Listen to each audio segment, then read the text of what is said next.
ریاست میں 1,08,00,000 افراد نے کورونا ویکسین کی دونوں خوراکیں حاصل کر لی ہیں۔ ڈائریکٹر پبلک ہیلتھ کے مطابق ریاست میں 60 لاکھ ویکسین کی خوراک دستیاب ہے۔ کورونا کیسز اور پازیٹیو شرح میں بڑی حد تک کمی واقع ہوئی ہے۔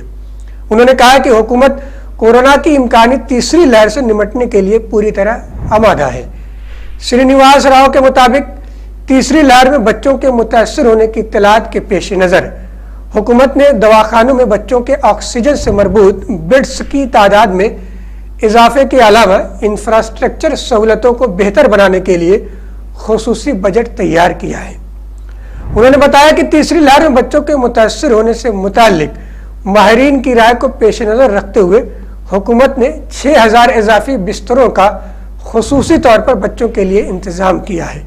ڈاکٹرز اور پیرامیڈیکل اسٹاف کو خصوصی ٹریننگ دی جا رہی ہے تاکہ تیسری لہر کی صورت میں متاثرہ بچوں سے نمٹا جا سکے۔ ریاست میں 82 آکسیجن تیاری پلانٹس قائم کیے گئے ہیں، جن میں سے 75 کارکرد ہیں، جبکہ مزید 7 جاریہ ماہ کے ختم ہونے تک کارکرد ہو جائیں گے۔ چیف جسٹس کی زیر قیادت ڈویژن بینچ نے کہا ہے کہ کورونا سے نمٹنے کے لیے صرف حکومت پر انحصار کرنے کے بجائے عوام کو چوکس رہتے ہوئے احتیاطی تدابیر اختیار کرنی چاہیے۔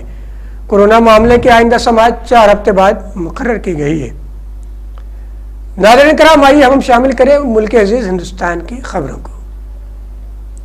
وزیر اعظم نریندر مودی نے جیور ہوائی اڈے کا رکھا سنگ بنیاد۔ وزیر اعظم نریندر مودی نے آج جیور نوئیڈا میں بین الاقوامی ہوائی اڈے کا سنگ بنیاد رکھا ہے۔ اس موقع پر ریاست اتر پردیش کے وزیر اعلیٰ یوگی آدتیہ ناتھ اور مرکزی شہری ہوا بازی کے وزیر جیوتی رادتیہ سندھیا بھی موجود رہے۔ یوپی میں مجموعی طور پر 9واں اور 5واں بین الاقوامی اڈا مانا جا رہا ہے۔ یوپی وہ ریاست ہے جہاں ملک میں بین الاقوامی ہوائی اڈوں کی تعداد سب سے زیادہ ہے۔ بتا دیں کہ اس ہوائی اڈے کے پہلے مرحلے کا کام 2024 تک مکمل ہو جائے گا۔ یہ ایئرپورٹ دہلی کے اندرا گاندھی انٹرنیشنل ایئرپورٹ سے 72 کلومیٹر دوری پر واقع ہے۔ واضح ہے کہ کشی نگر ہوائی اڈے کا حال ہی افتتاح میں کیا گیا تھا، جبکہ ایودھیا میں بین الاقوامی ہوائی اڈا بھی زیر تعمیر ہے۔ اس طرح اتر پردیش ملک میں ایسی واحد ریاست بن جائے گی جہاں 5 بین الاقوامی ہوائی اڈے ہوں گے۔ جیور میں نئے ہوائی اڈے کی تعمیر سے خطے میں روزگار کے وسیع مواقع فراہم ہوں گے۔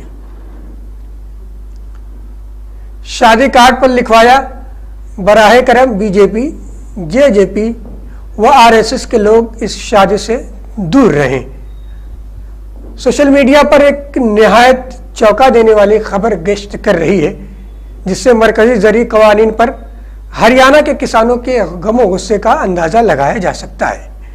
ہریانہ کے ایک شخص نے اپنی بیٹی کی شادی کے کارڈ پر باضابطہ طور پر لکھوایا، براہ کرم اس شادی سے جے جے پی و RSS کے لوگ دور رہیں۔ ضلع جھجھر کے رہنے والے اور وشو ویر جاٹ مہاسبھا کے قومی صدر اور جے جوان جے کسان مزدور کانگریس کے سابق صدر راجیش دھنکھڑ نے 1 دسمبر 2021 کو اپنی بیٹی کی شادی کی تقریب کا کارڈ شائع کیا ہے، جس میں واضح طور پر لکھا ہے کہ جے جے پی و RSS کے لوگ اس شادی کی تقریب سے دور رہیں۔ واضح ہے کہ ہریانہ کی مخلوق حکومت کو حکمراں جماعتوں یعنی جے جے پی کو گزشتہ سال سے دہلی کی سرحدوں پر جاری کسان کے احتجاج کے دوران بائیکاٹ کا سامنا کرنا پڑا ہے، اور کئی مواقع پر پولیس انتظامیہ اور مظاہرین کے درمیان جھڑپیں بھی ہوئی ہیں۔ واضح ہے کہ اس کارڈ پر موبائل نمبر بھی درج کیا گیا ہے۔ نفرت کے خاتمے کے لیے متحد ہو کر میدان عمل میں آنا ہوگا، مولانا ارشد مدنی۔ کانپور میں منعقدہ آل انڈیا مسلم پرسنل لا بورڈ کے 27ویں اجلاس میں بورڈ کے نائب صدر منتخب ہونے کے بعد مولانا ارشد مدنی نے کہا کہ فرقہ پرستی کے خلاف لڑائی میں تمام طبقات کو شامل کرنے اور نفرت کے خاتمے کے لیے متحد ہو کر میدان عمل میں آنا ضروری ہے۔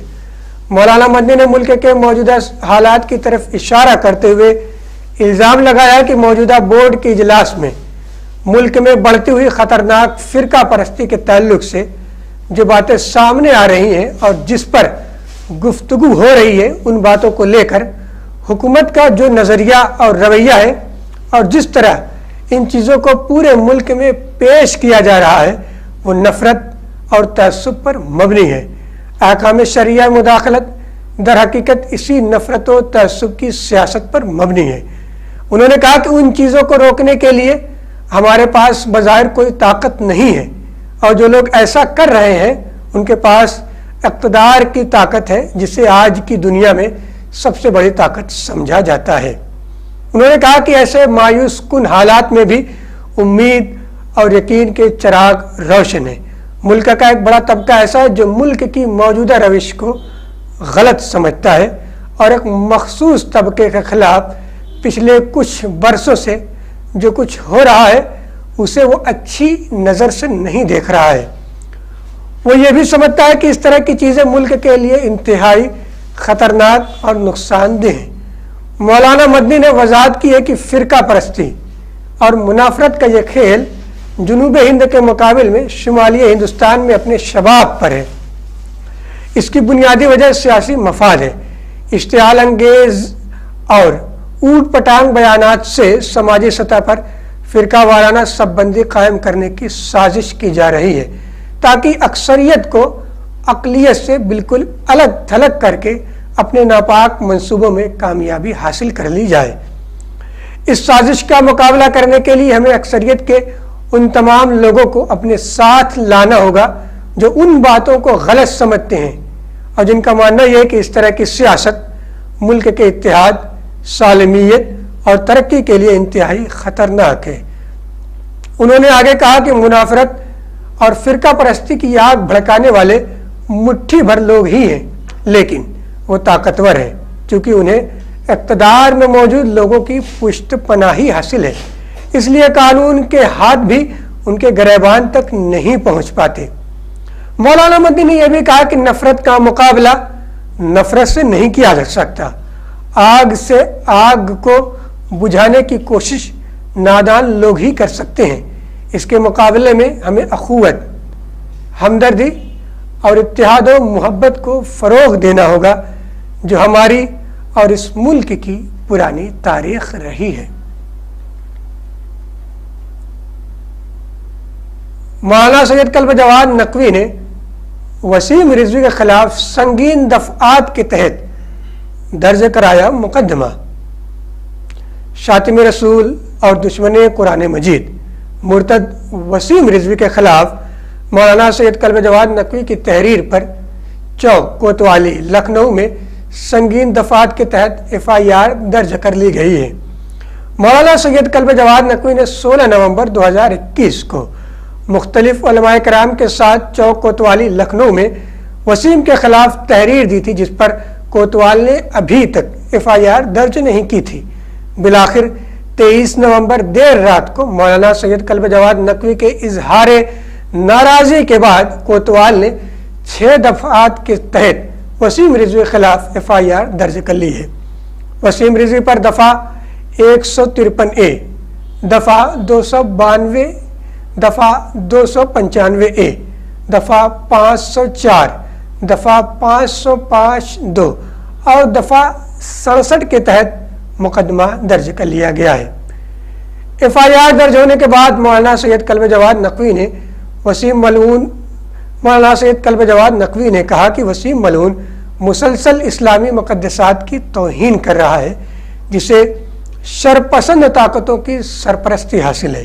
اس نے کتابچے کے ذریعے پیغمبر اسلام حضرت محمد مصطفیٰ صلی اللہ علیہ وآلہ وسلم کی شان اقدس میں گستاخی کی ہے اور توہین آمیز باتیں تحریر کر کے مسلمانوں کو اشتعال دلانے کی کوشش کی ہے تاکہ وہ اپنا سیاسی مفاد حاصل کر سکے۔ مولانا نے کہا کہ وسیم مرتد اور اس کے حامیوں نے خلاف واقعہ اور تاریخی حقائق سے عاری باتیں لکھی ہیں اور فحش مواد کو شائع کر کے ہندو مسلم اور شیعہ سنی کے درمیان فساد کرانے کی کوشش کی ہے، جس کے خلاف سخت کارروائی ہونی چاہیے۔ مولانا نے کہا کہ صرف FIR درج کرنا کافی نہیں ہے، بلکہ حکومت اور انتظامیہ کو چاہیے کہ اس کے خلاف سخت قدم اٹھاتے ہوئے فوراً گرفتار کر کے اسے جیل بھیجا جائے۔ ناظرین کرام، آئیے ہم شامل کریں بین الاقوامی خبر کو۔ کرنل قذافی کا بیٹا صدارتی انتخابات کے لیے نااہل، Libya high national elections committee. خبر رساں ایجنسی AP کے مطابق لیبیا کی ہائی نیشنل الیکشنز کمیٹی کی جانب سے جن امیدواروں پر پابندی لگائی گئی ہے ان میں سیف الاسلام قذافی کا نام بھی شامل ہے۔ اس کی وجہ اس پر لگائے گئے الزامات ہیں۔